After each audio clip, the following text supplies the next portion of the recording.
Alright, this is Civil War for the Xbox 360 and the PS3. This game's graphics are decent, but the lines they're saying are kind of corny.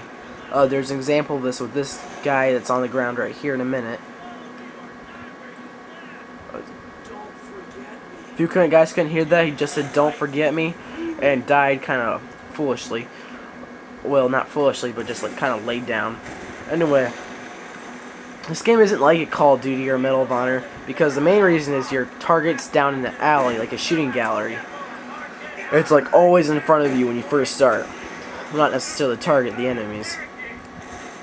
Alright, so you're walking around, just picking off guys one at a time.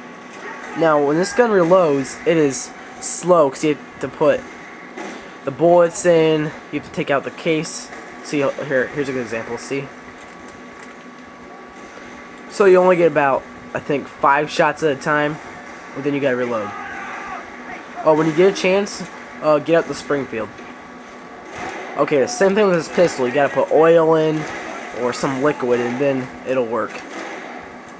It's an insanely powerful gun, I'll give it that. Now, this game is insanely realistic, because it's probably due to the fact it's made by History Channel. Anyway, they could have taken some of this out. Alright, here's a Springfield. Put the pipe in. Not too bad, but only get one shot at a time. Yeah, they could have taken some of this out and put just, it doesn't have to be too realistic, but you know, what are you gonna do? It's actually a pretty good Xbox 360 game and a PlayStation 3 game, but you know, it's nothing special. Oh, you can also get a sword.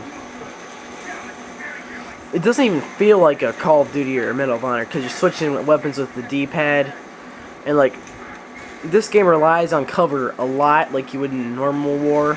But like, see, if you just walk out, you get lit up like he is right here. So yeah, Call of Duty and Medal of Honor rely on cover, but not as excessively as this game does. Or he's picking off a couple of not Russians, but Southerners during the Civil War times.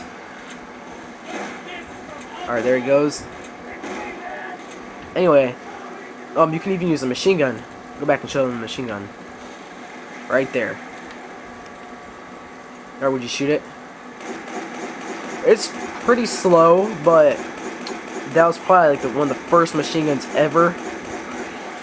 So, yeah, it's a good gun in a way. Yeah, you can, in this game you can either play as the South or the North during the times of the Civil War. See, in times like this when you're getting chased at and you gotta reload, it's a bad situation. Then you can eventually come back. So yeah. And then you can use your sword.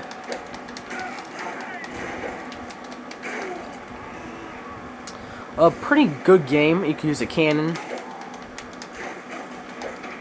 The facial details are really great.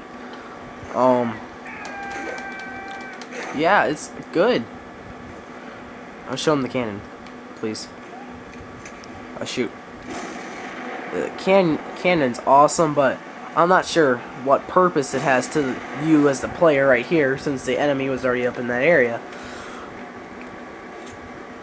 So anyway, it's a good game, and you should consider getting it, but if you don't think of this over Call of Duty or Medal of Honor, because Call of Duty is probably the best one to get. So yeah, it's not like this is going to rise to the top of first-person shooters for war, but it's okay. Well, thanks for checking this video out.